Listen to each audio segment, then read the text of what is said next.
Second thing I'm going to do here is create a profile just for the Daimler guys so that when I create the record type, which is the flow and then the opportunity team, that only this type of profile sees it. So let's go down here, manage users. Let's get a new profile.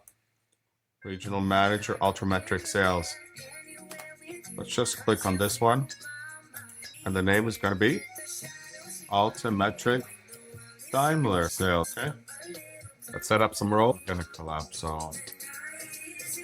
So it's basically COO. I know I'm under the COO, right?